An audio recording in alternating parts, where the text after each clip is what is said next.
This is the brand new Samsung S25 Ultra, and this is the iPhone 16 Pro Max. In this video, we will compare the photo and video capabilities of these two top camera phones on the market. Hey friends, this video was translated using a neural network, so the sound quality isn't the best. If you want to listen to the original sound from a smartphone and hear the audio recording test, just follow the link in the description to our original video. Both smartphones are charged to 100%. Let's start testing.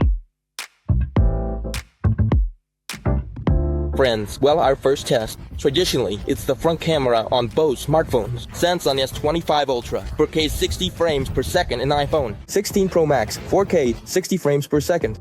As always, we have the golden hour. A gorgeous, simply gorgeous sun is lighting up the left side of my face right now. And how does it look overall? Is the picture okay? Let's walk a bit and see how the stabilization works. I think everything should look just beautiful. Accordingly, this is how the face looks.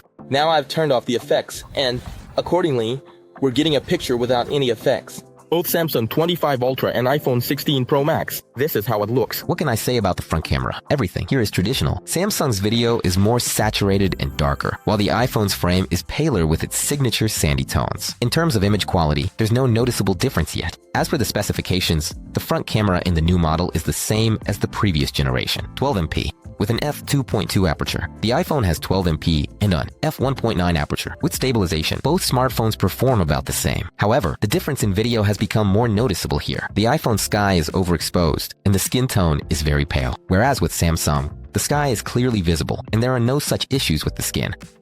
Friends, now I've started recording with the mode on. Portrait video on the Samsung S25 Ultra. And the cinematic mode on the iPhone 16 Pro Max. How the picture looks overall. Of course, on the iPhone, it's very convenient that I can see the frame, meaning my face is in the frame, so it's clear where the focus is. A huge advantage of these two smartphones is that these two smartphones can shoot portrait video with a blurred background effect on the front camera in 4K at 30 frames per second, while other smartphones can only do this in full HD. Unfortunately, the Chinese haven't learned to do this in 4K, 30 frames per second yet. In this particular mode, the main difference again comes down to color reproduction. When I changed the position of the smartphones, the iPhone seemed to handle my hair worse. It's noticeable that there's a constantly unblurred area above my head, and the 16 Pro Max also struggles with my bangs. Samsung's blurring works more neatly. With the S25 Ultra, it also performs better during a run, whereas the background noticeably wobbles on the iPhone. And now I've turned on the HDR effect, and we're currently recording like this on the front camera in 4K at 30 frames per second with a blurred background effect, but with HDR enabled. How the picture looks overall. It's especially interesting to see when it turns out behind. In the sunlight, how the picture looks overall. For HDR coloring, we used the same color correction LUT, and in my opinion, the image turned out better on the iPhone, especially when recording video against the sun. The 16 Pro Max renders the sky and the foreground better. It's not as dark as Samsung's.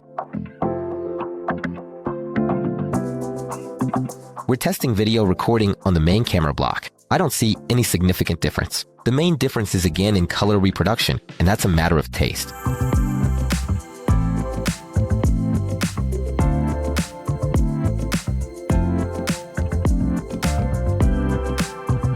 Both smartphones perform well in terms of stabilization.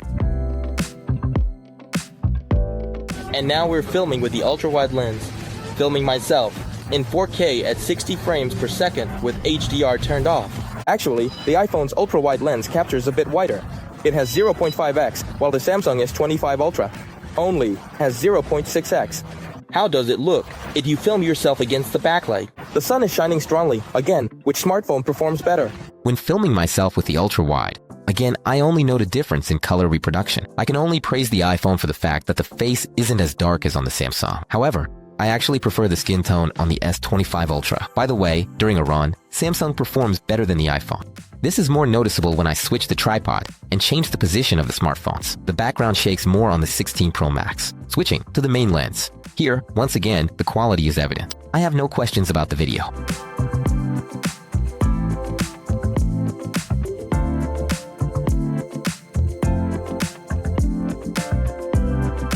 Both lenses perform at a decent level even against the sun. To give you an idea, I could barely see anything in front of me because the sun was so blindingly bright. In terms of stabilization, both smartphones performed excellently again. So let's move on.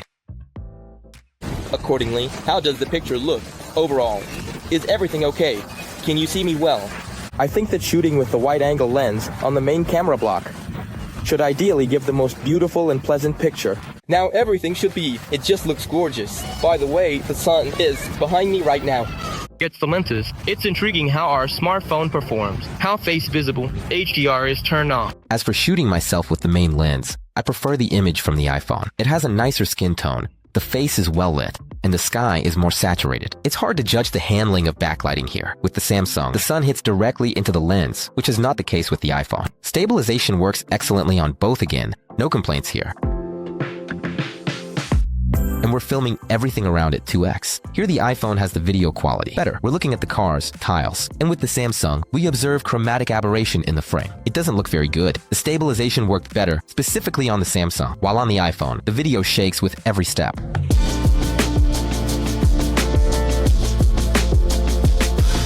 Friends, now filming in 4K at 30 frames per second with a background blur effect on the main camera block. Which smartphone handles this better? But conditions are difficult right now. The sun is shining brightly on my face. Is everything okay? Is it manageable on the smartphone? How is the face color correction overall? This is my favorite mode, and in general, these smartphones are supposed to produce some of the best portrait videos. In portrait mode, personally, I prefer the video from the iPhone. The skin looks more natural, not as tanned as on the Samsung. But when it comes to blurring, both smartphones perform well. The blur boundary is neat, the focus doesn't get lost, so thumbs up to both. Here I would like to mention the sound recording on the iPhone. It's not the first time I've encountered that in portrait mode, the iPhone produces compressed and squeezed sound. If you know what the issue is, please write in the comments. I also tested the stabilization in this mode. Both Samsung and iPhone did an excellent job.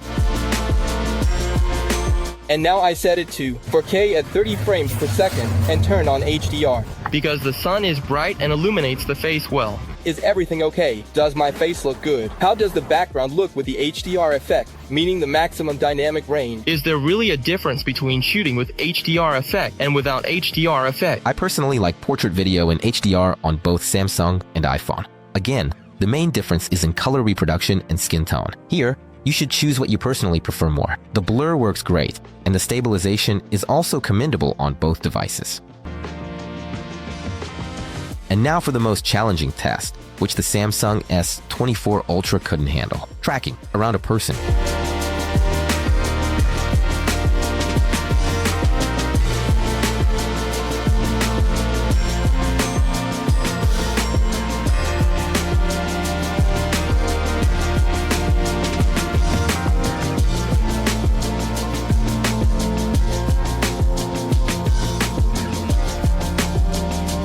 Well, friends, it's a victory. The Samsung S25 Ultra did an excellent job with the tracking. No issues, no frame loss. But the iPhone has always handled this test excellently, and it performed smoothly here as well.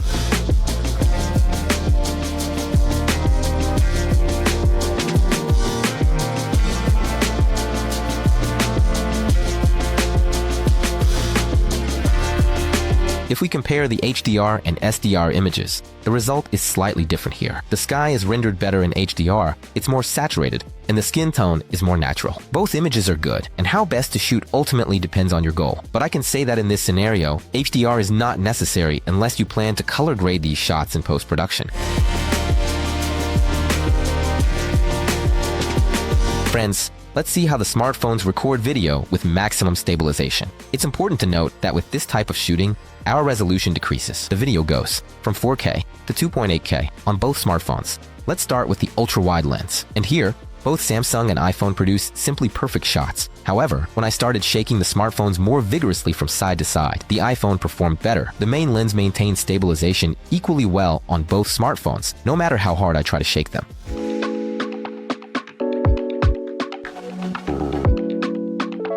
By the way, we have in the Samsung S25 Ultra, they now have 8K filming on the ultra-wide lens. And this is how the filming looks. I now set it to 8K with the ultra-wide lens, 30 frames per second. Unfortunately, for now, you can only shoot at 30 frames per second. But that's already very cool, of course. 8K from the ultra-wide lens on the Samsung looks excellent in terms of quality. Look at the greenery, the tiles, and other details. However, against the sun, the 16 Pro Max performs better. It has less glare and doesn't have such strong flares. As for stabilization, the S25 Ultra performs better here.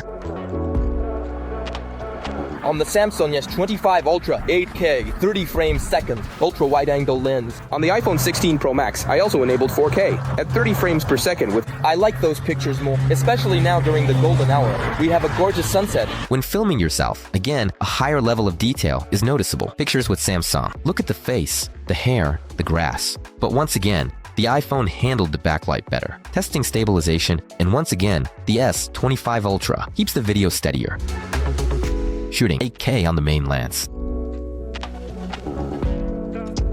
In terms of color reproduction and detail, here I definitely give the edge. Reference for Samsung. Tested stabilization, and here, the 16 Pro Max performed better than the S25 Ultra. We continue filming. 8K at 30 frames per second. It's the golden hour now. Very beautiful. How does my face look? When filming yourself, it's the same. 8K wins in quality and detail, but falls short in video stabilization.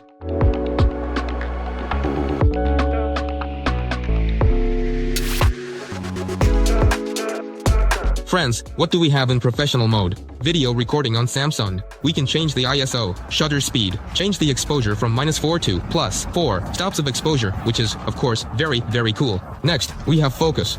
We can do center focus, multi-focus, or completely manual focus. We have focus peaking. Everything is beautifully displayed.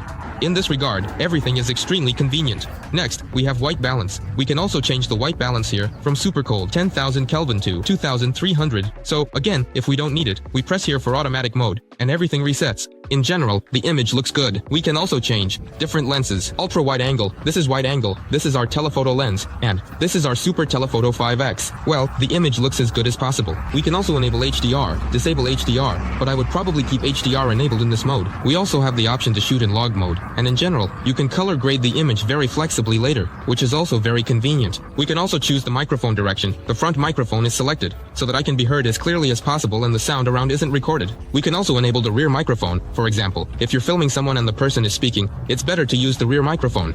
Or an omnidirectional microphone if sound is important both in front and behind. Next, we have exposure metering here. That is, we can enable the zebra function. With the zebra function, we can see where we might have overexposure. We can see that. Here all the information is lost. A conditional color. A cool mode that shows, again, where everything will be visible. The red mode. It means a very bright color. We will most likely lose information. Here, you can shoot in 4K, up to 120 frames. There won't be any slow motion with such shooting. And by the way, it seemed to me that as soon as I turned on 4K at 120 frames per second, the stabilization disappeared, which, of course, is not very good. And accordingly, we can set it to 8K at 30 frames per second here. Yes, the stabilization works well here. You can see that the image is stabilized, everything is okay. And accordingly, here we also have the option to turn the flash on and off. And besides that, we can also zoom in closer here. We can also adjust all of this. Accordingly, we also have the option to not shoot in professional video mode on the front camera. But again, it seems to me that with such shooting, the dynamic range slightly decreases. And accordingly, the image doesn't look as good as it would in the normal mode. Friends, this is how the shooting looks in professional recording mode, video, that is, on the front camera 4K at 60 frames per second. iPhone 16 Pro Max, also 4K, 60 frames per second video, recording mode on the front camera. Now I'm switching from professional video recording on the Samsung S25 Ultra to regular video recording. And this is how the video looks when I shoot in the normal video mode. That is, the dynamic range is definitely higher in the normal mode. The video is much better than when shooting in Pro mode, because the image here actually looks just gorgeous with the background. Here, the building is beautifully detailed, while even on the iPhone everything is blown out. It's really strange, actually. Why is everything blown out on the iPhone, while Samsung handles such recording and video very easily? And now I've enabled HDR. Well, on Samsung, the picture definitely looks amazing. In such challenging conditions, I recommend everyone to shoot with HDR effect on the Samsung S25 Ultra. Because, in fact, the front camera performs exceptionally well. While on the iPhone, well, essentially, nothing has changed. I mean, everything is still blown out here. The sky is blown out. You can't see anything. Samsung definitely gets a thumbs up for such shooting in 4K at 60 frames per second, with HDR effect on the front camera. Here I would like to say a little about HDR on the iPhone. Apple smartphones always record video in HDR by default, and to turn it off, you need to go into the system settings. It's implemented inconveniently, whereas on Samsung, HDR can be turned on right on the screen with one click. Friends, now we're testing audio recording on our smartphone in very challenging conditions. We have a very strong, powerful road here. It's a 6-lane one. And accordingly, how can you hear me? On Samsung, the recording is in 360, meaning the sound is captured from all microphones. And on iPhone 16 Pro Max, sound is recorded from microphones. 1, 2, 3, how do you hear me? 1, 2, 3. 1, 2, 3, 1, 2, 3. With standard sound recording, both smartphones perform very well. I can be heard clearly, the noise doesn't drown out my voice, the sound doesn't peak or overload. I enabled professional video recording on the Samsung S25 Ultra and activated the front microphone. In theory, you should be able to hear me better. On the iPhone 16 Pro Max, I can't choose the direction of sound recording. Accordingly, now I'm recording on the front microphone, so you can hear me from the front microphone. And now, in real time, I'm tapping and changing to... Right now I activated the front microphone recording. By the way, I can also adjust it here. So either it will intensively record the sound, at the moment, very strongly. In theory, it suppresses something, probably suppresses some kind of recording. And this is how it sounds on the front microphone at minus 12 decibels. But I'm setting everything back to 0. Right now I've returned everything to 0. Again, the recording on the front microphone is very powerful. Front microphone. I recommend using it if you're filming yourself with the front camera, and the rear one when recording video with the main camera block and you're behind the scenes. Although the omnidirectional microphone on Samsung works well, and there's no significant advantage, switching to the front microphone doesn't give us any advantage.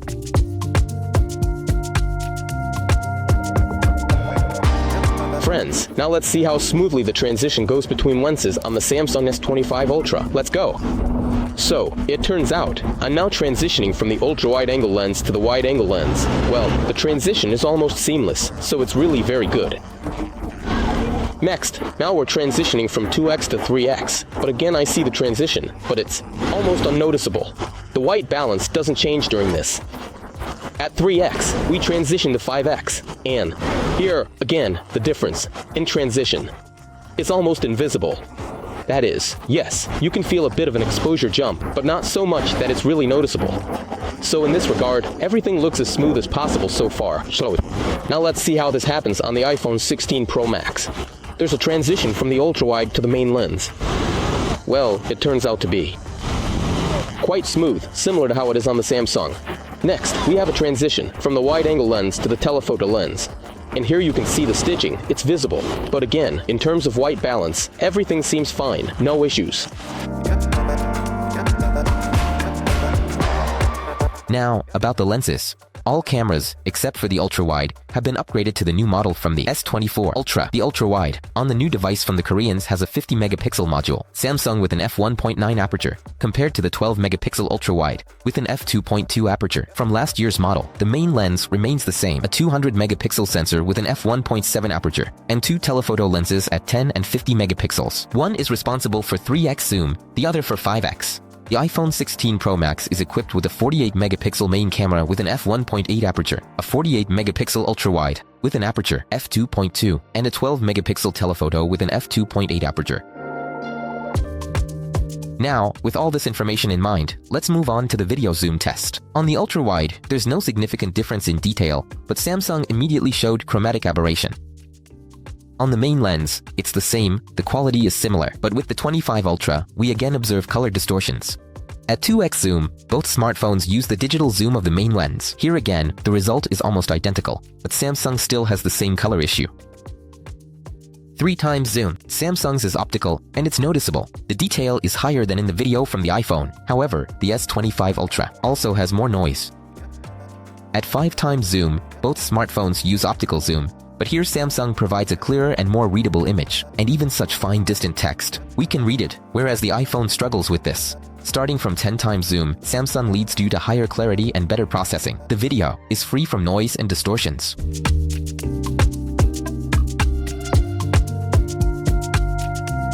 Let's see if there is a significant advantage to 8K video on Samsung, starting with the ultra-wide-angle lens. We see this advantage. The text in the video on Samsung is readable, the detail is higher, and there is less noise. I can say the same about 8K on the main lens. However, here Samsung again has color distortion. But with the 2x zoom, the 8K image has no advantage, and the details even look worse than in 4K. On the iPhone, the same goes for the 5x zoom. In general, 8K on the S25 Ultra is worth shooting with the ultra-wide and main lens, but I wouldn't recommend zooming further. I also checked if the HDR image would give us an advantage. Unfortunately, no. At all magnifications, the standard dynamic range gives us either a higher quality result or exactly the same as in HDR.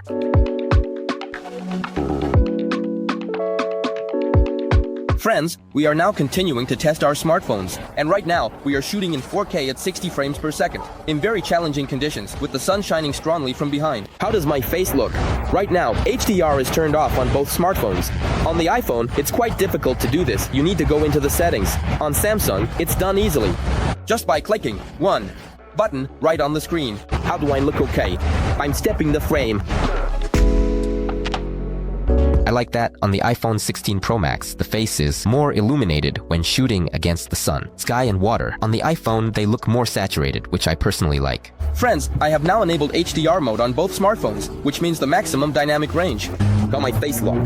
How's the background look? Is everything okay? Is it worse? Now friends, I'm stepping out of the frame.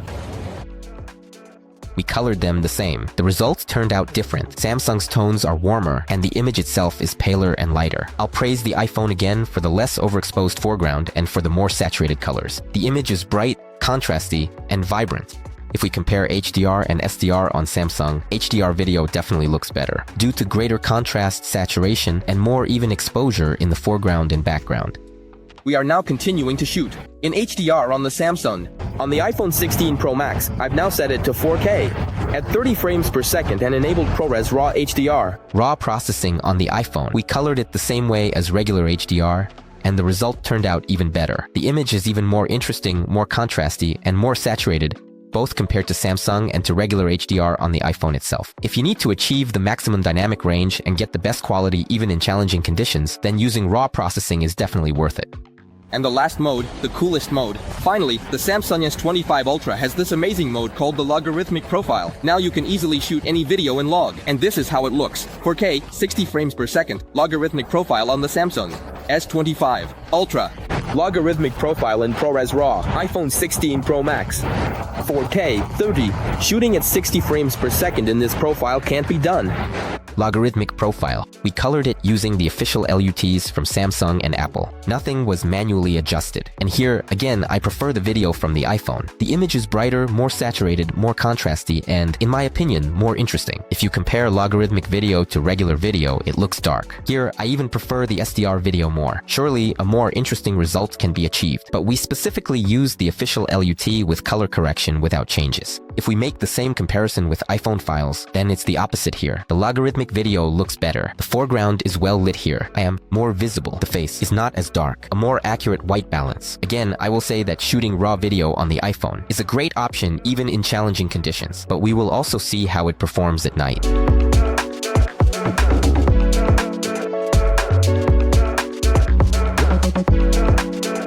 You can also take great macro shots, macro videos, and macro photos with these smartphones. But the only downside is that all macro photo and video shooting is done only on. For the iPhone, it's the ultra-wide lens, and for Samsung, it's the wide-angle lens. So, unfortunately, you can't do macro shooting on these smartphones using a telephoto lens. But, for example, I want to capture something very beautifully here. A little bush, like that, and accordingly, I can't bring the phone close enough. And as a result, I can't reach it right now. The beautiful bush. And I have to get closer only by zooming, which is, of course, very bad. And therefore, unfortunately, you can't really take great macro shots with these smartphones. Yes, it seems like you can zoom in, but in this particular situation, I can't get any closer. Here you can see that the macro mode has been activated, and ideally, I need to bring it closer. But I can't because something is in the way, a barrier. And consequently, I can't take such a cool shot, even though I've also activated the recording mode on the iPhone, video and macro mode. Unfortunately, I have the same situation. So yes, of course, it's fine at 1x, but when I start to zoom in, it happens. So I start zooming in from the ultra-wide at 0.5x to 1x. This is where macro mode kicks in with macro photography. But unfortunately, I can't get closer. That's the maximum, so I can only do a digital zoom and achieve magnification only through digital zoom. And unfortunately, this is not a very good situation for these smartphones. But if you have the opportunity to bring the smartphone as close as possible to the subject,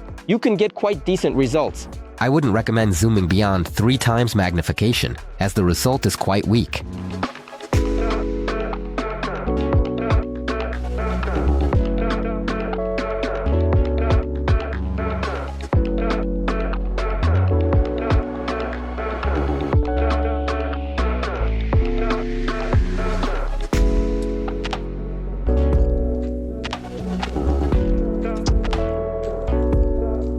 Regarding macro video, the image quality from the Samsung S25 Ultra is higher than its competitor, although both are far behind the Vivo and X200 Pro. You can watch any of our reviews with the X200 Pro if you haven't seen them yet, and see for yourself. The macro photography there is on a completely different level.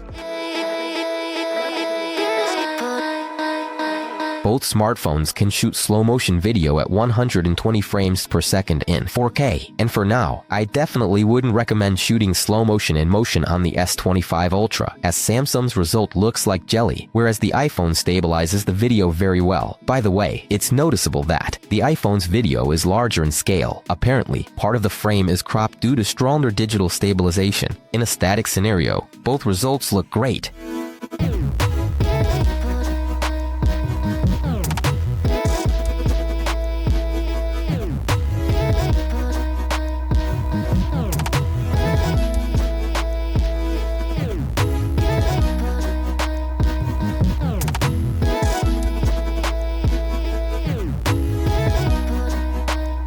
Both smartphones shoot video at 240 frames per second in full HD, and here I prefer the image quality of the iPhone. However, the iPhone doesn't actually shoot at 240 frames, but only at 170 frames per second in full HD, which is why its video is ahead of what we shot on the Samsung. If you know why this is, please let me know in the comments. Could it be that the iPhone achieves a higher quality image due to the lower frame rate? Look at my daughter's hair and other details in the frame. With the Samsung, everything is more blurred and the skin is overexposed. When shooting slow-mo while moving, the Samsung S25 Ultra completely lost focus, and the result is what you see now.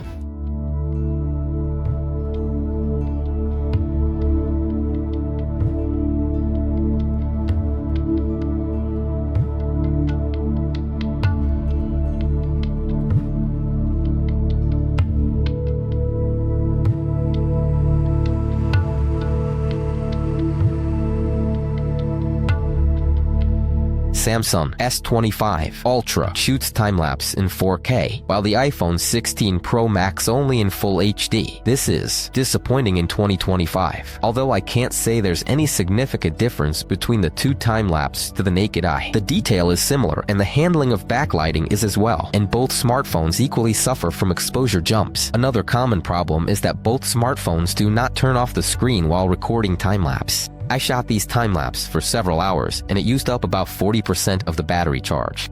Friends, night has fallen here, and now we are going to test the photo and video capabilities in low light conditions. So, friends, our first test, as usual, is 4K at 30 frames per second on both smartphones. How does the picture look overall? Is everything okay? Here, I specifically chose a street with as much light as possible. And ideally, the flashlights should illuminate me well. Well, first of all, the store size, and in total, the street lights shine well. The street lights are very beautiful here.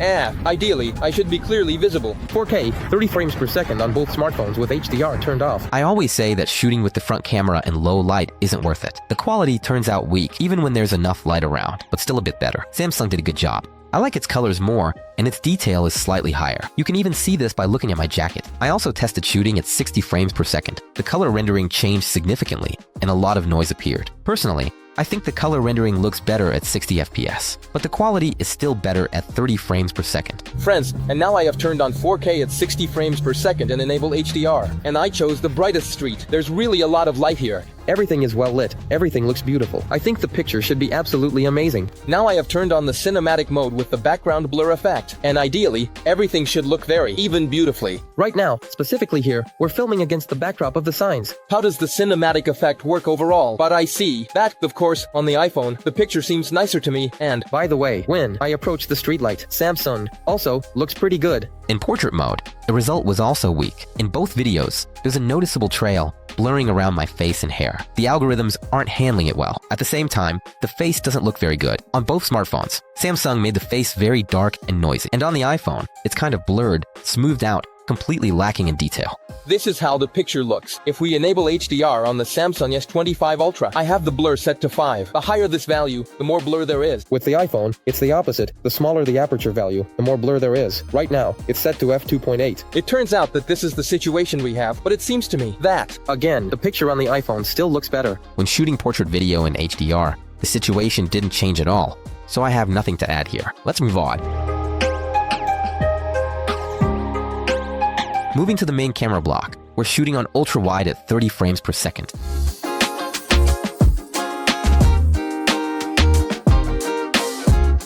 Samsung performs worse here. Its light sources flicker, blur, and we see a blue glow around the lights. Running in both videos looks bad, but with Samsung, we again see a stronger image blur. And now the same thing, only filming myself with the ultra-wide lens in 4K, 30 FPS. How the face looks overall. There's quite a lot of light, I think. How is the image quality?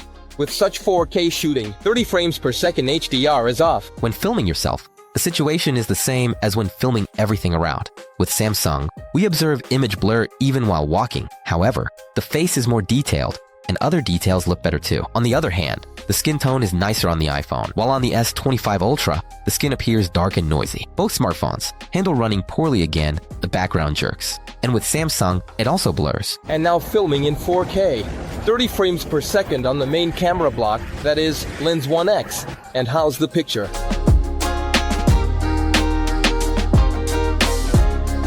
When shooting with the main lens, both video quality and stabilization are better on the Samsung S25 Ultra. Look at the tiles, asphalt, and other nuances, and the difference in stabilization is even more noticeable when running. The video from the iPhone shakes terribly, while with Samsung, everything is smooth. Friends, now filming with the main lens of myself in 4K 30 frames per second. HDR is turned off, and theoretically, this is how the main camera block captures the image. In general, it seems to me that in low light conditions, it's best to shoot with the main lens. The video recording quality on the main lens is always higher than on the ultra-wide lens. Since the widest aperture is on our main lens, which is kind of a wide-angle lens.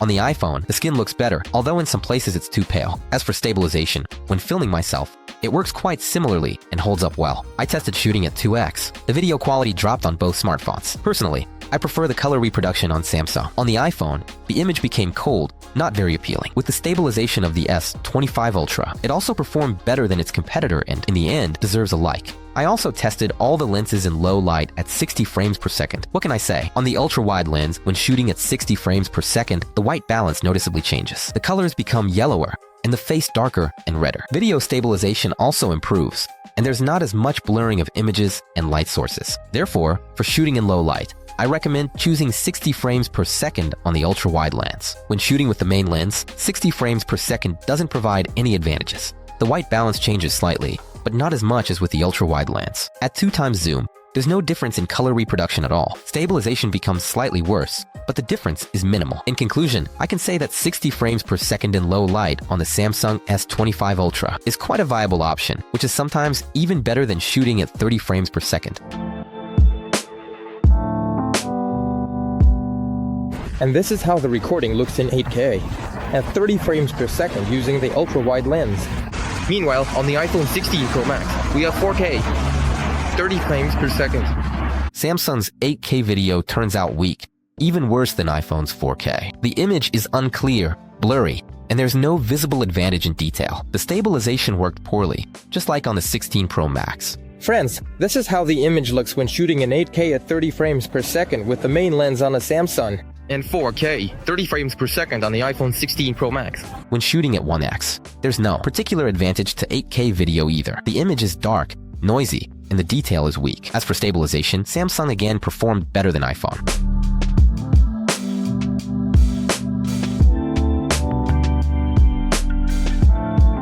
Now we are recording in 4K at 30 frames per second with a background blur effect. Portrait video on the Samsung S25 Ultra. Cinematic mode on the iPhone 16 Pro Max. So, how do the cameras perform overall? The conditions are challenging. The main lens with a background blur effect. Even in low light, both portrait videos look decent. The blur is kept neatly, the focus is not lost, the quality is good. The main difference is again in color reproduction and exposure. The iPhone raises the exposure so that the face is more visible in such conditions. Samsung's exposure is noticeably lower, so both the face and the background look dark. The skin tone looks better on the iPhone, although when there's a lot of light in the frame, the face can appear too bright and pale.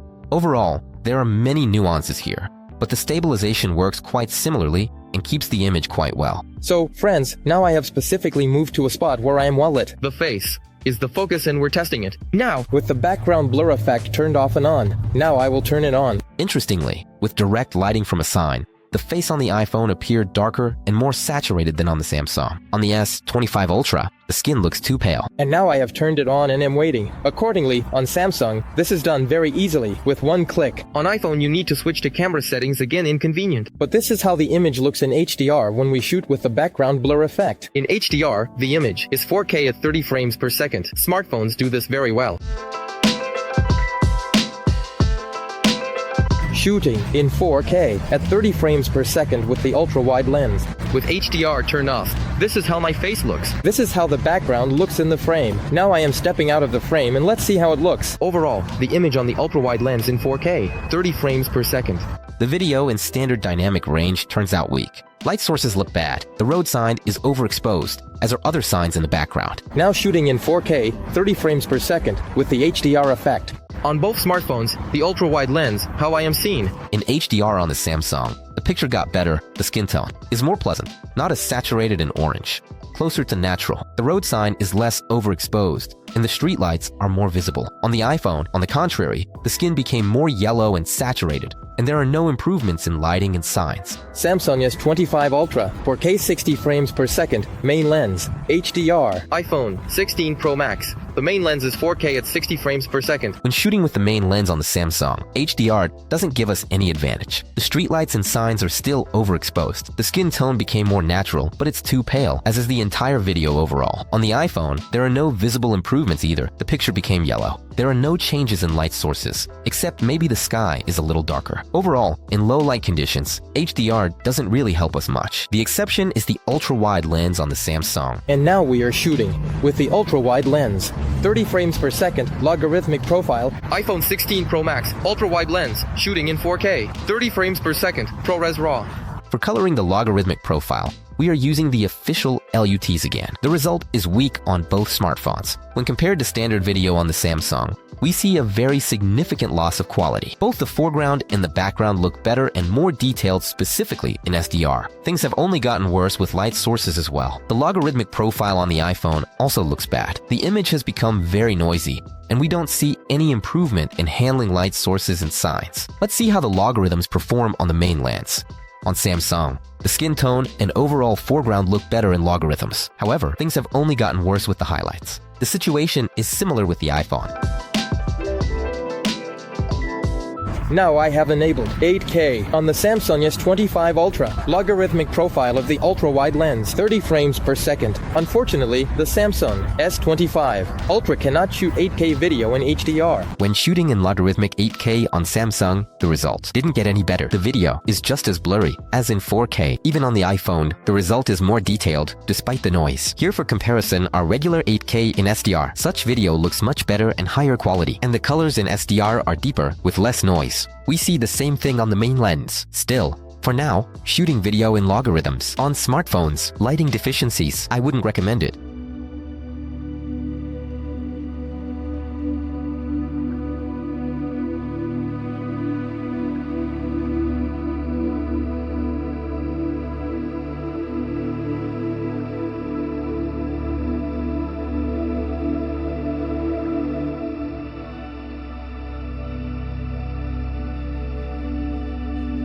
I tested recording a time-lapse on a smartphone at night. Here, the difference between 4K, Samsung, and Full HD iPhone is more clearly visible. In 4K, the foreground looks more detailed and of higher quality, but as for the time-lapse themselves, they turn out just fine.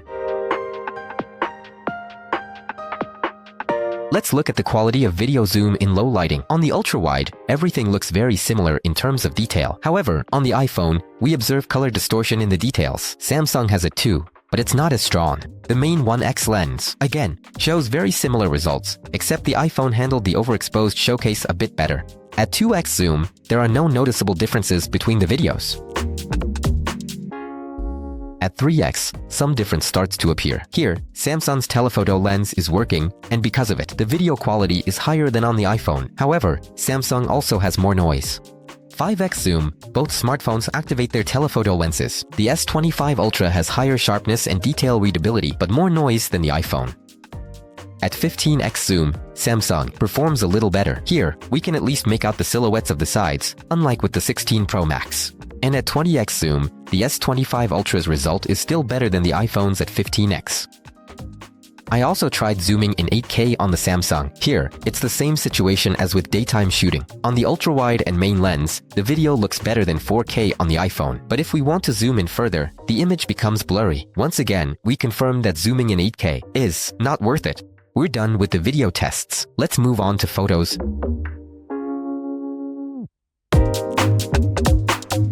Let's start with selfies. In the first photo, we get two beautiful and high-quality results. The only difference is in color rendering, and personally, I don't like it. The way the iPhone made my skin look too red, so I prefer the photo from the Samsung in the next selfie. On the contrary, the iPhone made the skin look paler than the Samsung, even too pale. So I prefer it here as well. The photo from the 25 Ultra. The third photo I take in more challenging conditions with the foreground in shadow and the entire background well lit. Both smartphones handled this task well. However, the iPhone illuminated the dark foreground better, but again, I don't like the skin tone that the 16 Pro Max produces. Now let's take portrait selfies. From the very first photo, Samsung performed better than its competitor. With the iPhone, we see serious issues along the border, the blur. However, I must note that here I prefer the skin tone produced by the 16 Pro Max. In the next photo, it's the same story. The iPhone clearly struggles with the border, but my face looks better on it. A complex shot with my daughter. Again, Samsung blurs the background more effectively and handles the border more neatly. Although, to be fair, I should note that the iPhone has a stronger blur effect, so the comparison isn't entirely fair. The skin tone turned out differently. Yellowish on the Samsung, reddish on the iPhone. It's a matter of your taste. We take pictures of people without blur using the main camera module. Samsung adds a tint to the image at all magnifications. The iPhone keeps it more natural. The skin tone is also different in all the photos. On the Samsung, I appeared more tanned, while the iPhone made the skin lighter and redder. As for the detail and quality of the photos, both smartphones performed excellently at all magnifications. Now we take photos of people with background blur. I suggest you evaluate how both smartphones handle different magnifications.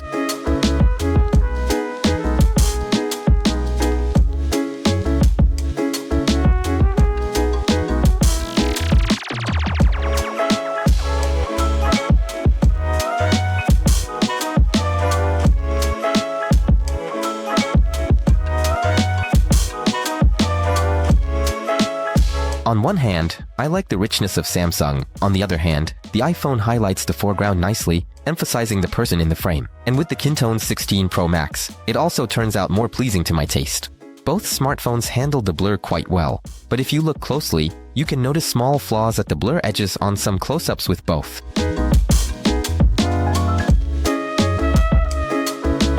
Now, let's take photos of everything around. In the first shots with the ultra-wide lens, we see that Samsung enhances the image, as always, and personally, I like it. However, in this shot, the S25 Ultra didn't handle the lighting well. I also tried to take these interesting photos from a low angle. Here you can evaluate how the optical blur and focus work with the ultra-wide lenses. You can see that Samsung focuses more on the foreground, blurring the surroundings more. With the main camera, the image remains the same. The difference here is again only in color correction, and that's a matter of taste. Out of curiosity, I took a photo at 3x, and here the exposure worked differently. The iPhone tried to illuminate the dark foreground, but the background ended up quite overexposed as well. At the same time, with Samsung, we see a darker foreground, but the background is not as overexposed. The exposure of photos on both smartphones can be adjusted without issues, but I'm showing you how the smartphones take pictures in automatic mode. Let's test the range of the optics of our smartphones in photo mode. On the ultra-wide lens, the result is similar, but Samsung overdid it with the sharpness of the photo, which is why we see the so-called pixel staircase in the details. On the main lens, Samsung has a 200 megapixel resolution, but there's no significant advantage in its favor here. In the details, everything looks roughly similar to the photo from the iPhone. Samsung has a 2x optical quality zoom, as stated by the manufacturer on the official website. In reality, we get a 50 megapixel photo, but it still falls short compared to the 12 megapixel photo from the iPhone. At 3x zoom, Samsung engages its first 10 megapixel telephoto lens. But interestingly, the S25 Ultra produces finished photos from this module with a resolution of 12 megapixels. Apparently, the smartphone is doing upscaling, otherwise, I can't explain it. And thanks to the telephoto lens, Samsung wins in terms of detail and sharpness at this magnification. Of the shot with 5x zoom, both smartphones engage their telephoto lenses. Here, the result is slightly sharper with Samsung, but at the same time, it has chromatic aberration around the letters. and starting from 10x, the S25 Ultra definitely leaves the competitor behind. Text at all subsequent magnifications is more readable, with higher detail and less noise. The maximum possible zoom for Apple is 25x. Samsung performs better at 30x, and even at 100x zoom. I think the winner of this test is obvious.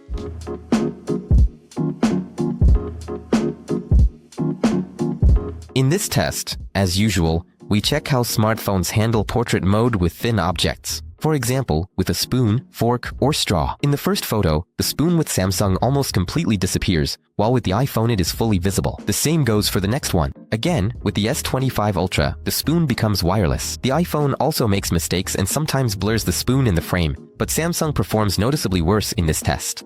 We conducted a test with a straw, and here, it's the opposite. The iPhone performs worse, blurring the straw in the very first shot. However, with other larger objects, neither had any issues.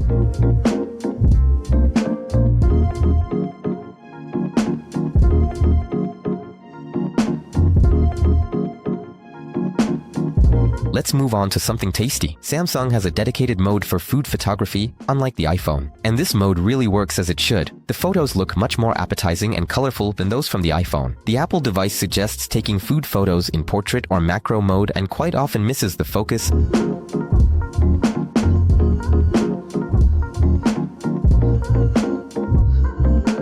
Both smartphones can take photos in RAW format. These are photos that are saved directly from the camera sensor, and the smartphone does not process them. We can edit these shots ourselves during post-processing. However, everything depends on the quality of the original image, and it's not always possible to remove glare or brighten dark areas of the photo without noise. In this regard, the iPhone allows for more flexible editing of RAW images, but Samsung has a trump card. It's the Expert RAW mode, which I will discuss further in the night photography section.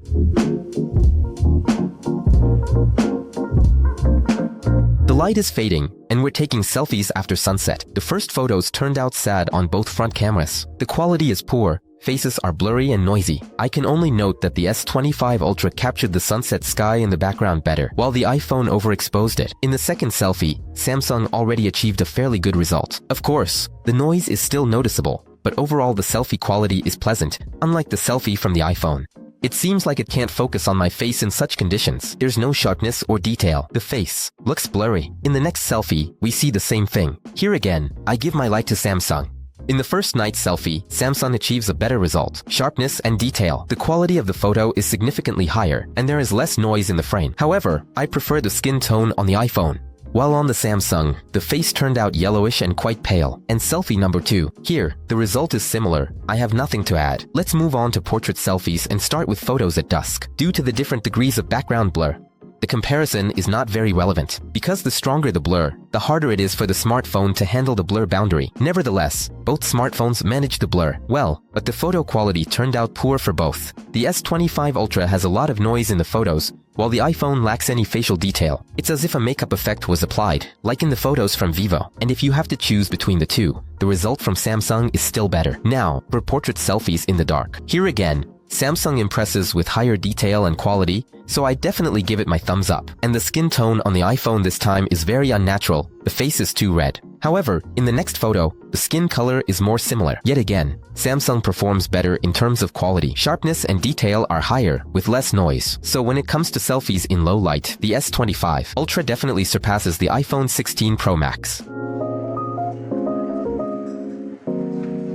Now let's see how the smartphones photograph people using the main camera block. The result from the ultra-wide lens turned out better on the Samsung S25 Ultra. Here, the detail is higher, sharper, and you can see me and my face in the frame. The night sky also looks better, and there is less noise in the photo compared to the iPhone. Let's move on to the main lens. Here, on the contrary, the photo from the iPhone turned out to be of higher quality. It has higher detail, my face and other details are more visible, and it handles light sources better. So far, it's a tie. Let's move on. At 2x zoom, the result is extremely similar, and the main difference here is only in color reproduction and exposure. The last shot is taken with the telephoto lens at 5x zoom.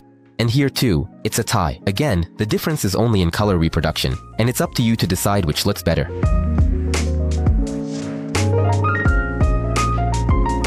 Now, for a more challenging task, portrait photo in low light.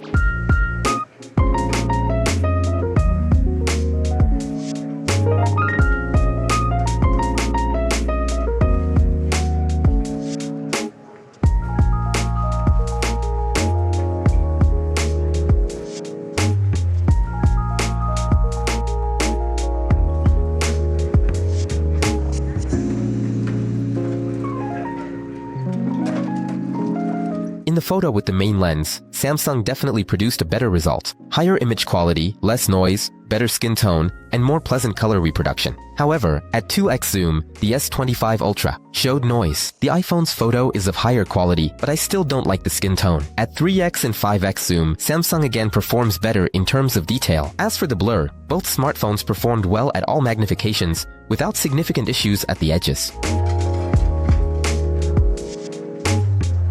Now we're taking pictures in low light conditions. The first ultra-wide photos turned out better on the iPhone 16 Pro Max. Higher clarity and detail, contrast, and saturation. And it's strange because in the next photo everything changes drastically. And now Samsung's result is more interesting and of higher quality. I can say the same about the next shot, where Samsung handles the light source and the night sky better. Switching to the main lens. In the first photo, there's almost no difference, except that the iPhone makes the palm trees and other greenery look better. Despite the bright lamp in the foreground, the iPhone does a good job of illuminating the background as well. In all the other photos, the difference is also not particularly noticeable. The main lens performs very similarly, and I can say that on both smartphones, you can take photos with the main cameras in low light without any issues, and the quality will be excellent. Testing photo zoom in low light conditions. With the ultra-wide lens, we get roughly the same level of detail, but the iPhone handles artificial lighting better and preserves color on signs, whereas the Samsung sign turned out overexposed. Main lens 1x. Here, Samsung performs better not only on the sign but also in overall detail, thanks to the 200 megapixel camera. 2x digital zoom. Detail is again higher on the S25 Ultra. Zooming in at 3x. Samsung engages the telephoto lens, and the result is again of higher quality than the iPhone.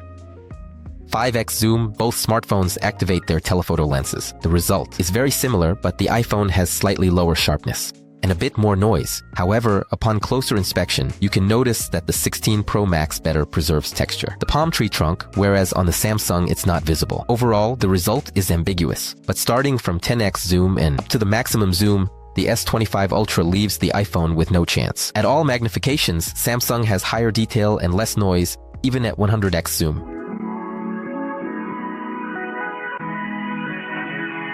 Let's evaluate how our smartphones photograph the moon.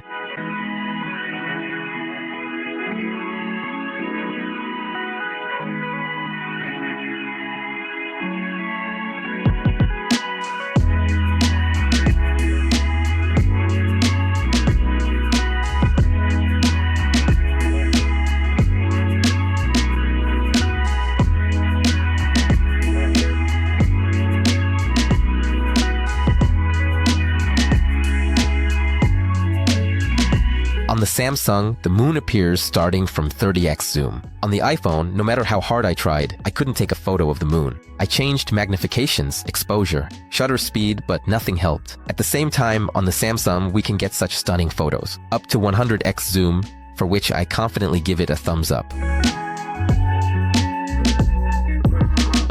The Samsung S25 Ultra has two options for shooting the night sky: Astro Portrait and Astro Photo. Astro Portrait is for taking pictures of a person against a starry sky, and Astro Photo is for regular photos of the starry sky. In both cases, we have 3 shutter speed options: short, medium, and long. The iPhone doesn't have a dedicated mode for astrophotography, so I just take long exposure shots. You can achieve a beautiful sky on both smartphones, and overall, I like the results on both the Samsung and the iPhone. Our last photo test is raw photos in low light conditions. In Pro mode, regular raw photos in the dark on the Samsung turn out quite noisy. But there is a solution. It's the Expert RAW mode. You can enable it through the More tab, like this. I should remind you that the Expert RAW app needs to be installed separately. In Expert RAW mode, I took photos of myself and everything around. I can say that in low light conditions, it's definitely better to use this mode for shooting if you want to get the maximum dynamic range and minimum noise. As for RAW on the iPhone, everything is fine here. The photos are beautiful, you can color them to your liking, and not worry about noise at all. Let's talk about the features of our smartphone cameras. First of all, I would like to mention the features of Samsung. The S25 Ultra in portrait mode has the ability to smooth skin, which, by the way, was also in the S24 Ultra. The filter works well, and the difference is really noticeable. The iPhone doesn't have a similar feature. If you're looking for the best smartphone for portrait photos, I recommend checking out our reviews. Vivo X200 Pro and Vivo X100 Ultra not only skin smoothing, but also makeup effects, filters, poses, and much more. The link to the reviews will be in the description. Additionally, on both smartphones, you can adjust the lighting and create these kinds of creative photos. This mode looks quite similar, and you can achieve roughly similar results. The S25 Ultra has introduced the ability to take animated photos. This is similar to the live photo feature on the iPhone, and the variations of this photo here are similar. For example, there's a boomerang mode similar to the loop mode on the iPhone. Among the differences, you can create a slow motion version of a live photo. The iPhone doesn't have this option. However, on the 16 Pro Max, you can enable a long exposure option. Both smartphones allow us to take photos with ready-made color correction presets.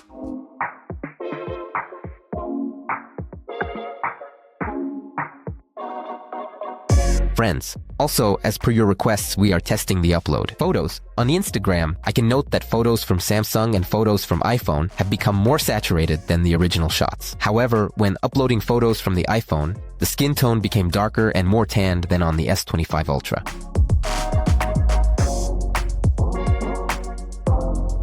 The Samsung S25 Ultra is equipped with a 5000 mAh battery. There is no progress here compared to the S24 Ultra. A 45-watt wired charging and 25-watt wireless charging are available. The iPhone 16 Pro Max has a 4685 mAh battery with 30W wired charging and 15W wireless charging. As a result, after several days of shooting, the Samsung discharged faster than the iPhone, with a difference of only 3 to 4%. I should note that during the day, I only used the smartphone camera for shooting our tests. There was no SIM card in them. I didn't use other apps or play games, which is important to consider.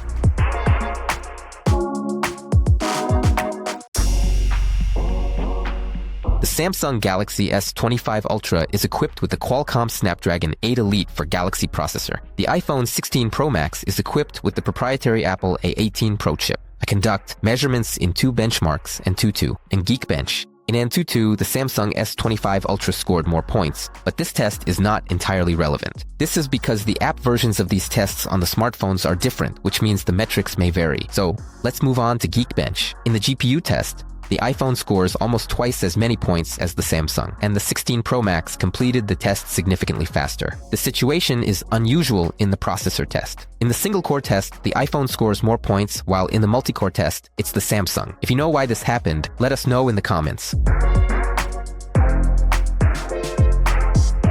As for the display, the S25 Ultra has almost no changes compared to the previous generation. Both smartphones are equipped with Dynamic AMOLED 2X, with an adaptive refresh rate of up to 120 Hz. The diagonal of the new flagship has slightly increased, while the brightness remains the same at 2600 nits at peak value. Both devices are protected by Corning Gorilla Armor glass, but the S25 has the second generation of this glass. Apple offers a Super Retina XDR display of the same inches. The device is protected by the proprietary ceramic shield glass of 2024. Let's measure the PWM of our screens. 100% brightness. We observe about 36% on the Samsung and 22% on the iPhone. At half brightness, the figure for Samsung remains about the same, while on the iPhone, we observe PWM slightly above 23%. At around 20% brightness, the Samsung's figures didn't change much. We see about 35% PWM. At the same time, the iPhone's coefficient rose to almost 68%. At the lowest brightness, the S25 Ultra's figure shot up to under 75%. On the iPhone, on the contrary, it slightly decreased to about 58%. I also measured the PWM with activated features. I comfort an adaptive color tone, but this did not affect the PWM coefficient at all. Wi-Fi speed. I measure it on a home gigabit network. I connect each smartphone one by one. For download, both smartphones show approximately the same speed, but for upload, Samsung is faster with an advantage of more than 100 megabits per second.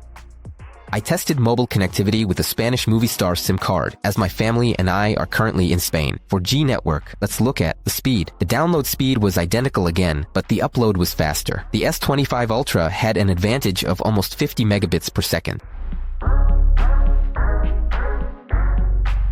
Friends, the new Samsung S25 Ultra smartphone has an incredibly cool feature called Call Assistant. Simultaneous translation during a call. We are currently living in Spain, and I don't know Spanish. I uploaded these languages, well, basically, the main one here is English, obviously, which I use, Spanish from Spain, of course, and Russian. And you can also upload more languages here. Here are other languages. I uploaded the Turkish language, and now we're going to test it. You can also add Chinese, and here is Korean. Here you can mute my voice, and, accordingly, the same for the other person. When they speak to me, I won't hear their voice. By the way, you can also do simultaneous translation for other apps, WhatsApp, Telegram. I am now speaking all the text in Russian, and the Samsung 25 Ultra smartphone is translating all the text into English.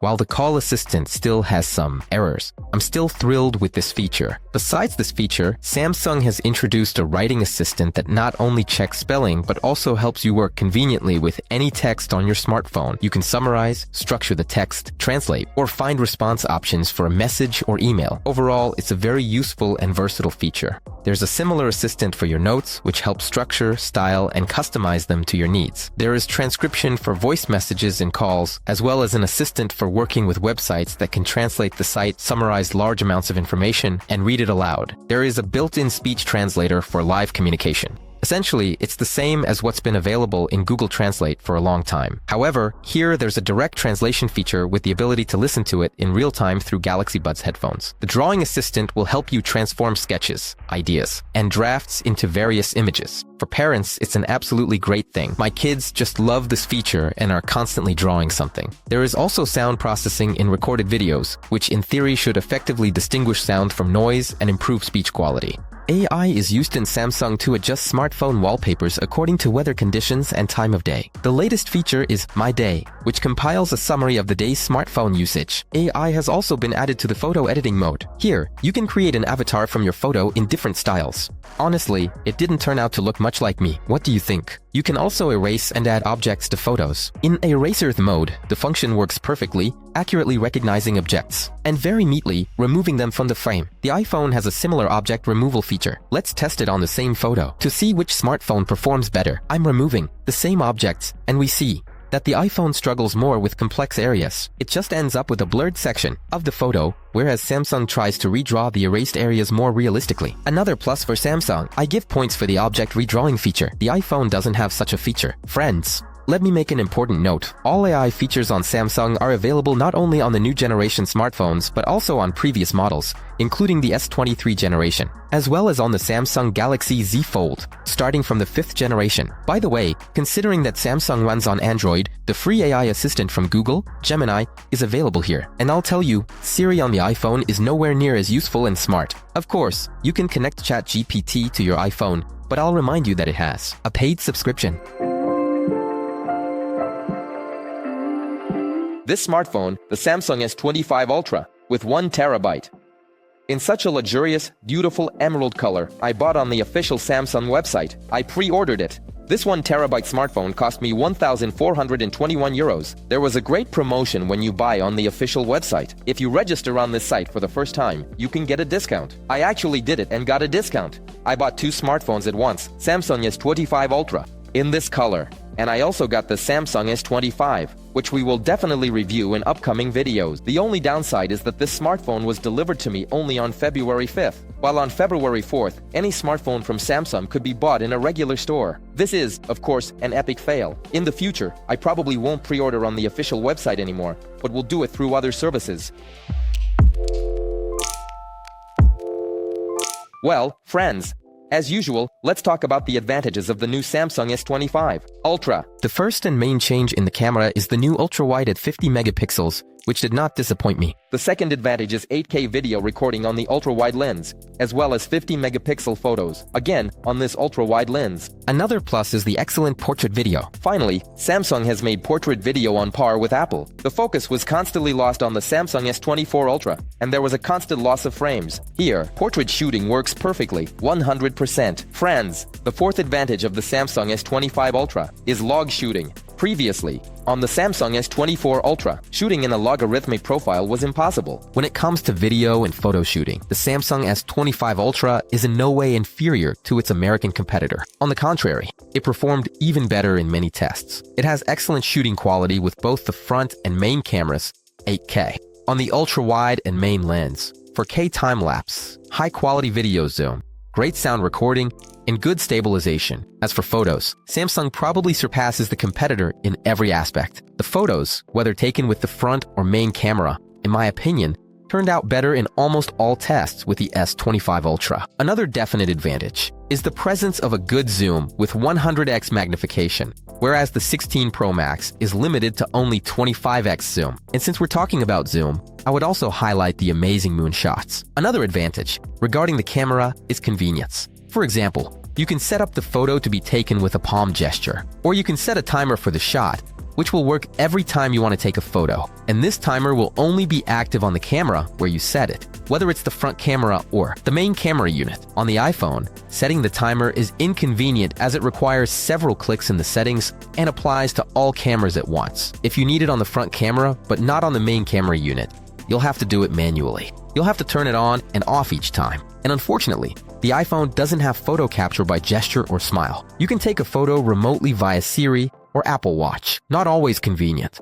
Friends, and the fifth plus. These are new, cool, and convenient features in photo and video mode. In fact, they've done a really great job now. First of all, if you want to activate HDR, you tap once on the HDR icon and HDR video is enabled. If you want to shoot in logarithms, tap the logarithms icon on the screen and you can immediately shoot in a logarithmic profile. I remind you that on the iPhone, HDR videos are recorded by default, and to turn it off, you need to go into the system settings, which is very inconvenient. Samsung has greatly improved the convenience of shooting. Now all these cool enhancements are located at the bottom of the frame, and you just tap on it, and an additional panel opens where you can rearrange the functions you need. The next cool feature of the Samsung S25 Ultra is animated photos. And actually, I understand that Samsung was heavily inspired by live photos from Apple, and they did it in their own way, and it's really cool. Samsung has added its own feature, a slow motion mode, which the iPhone doesn't have. And of course, a huge plus of the new Samsung is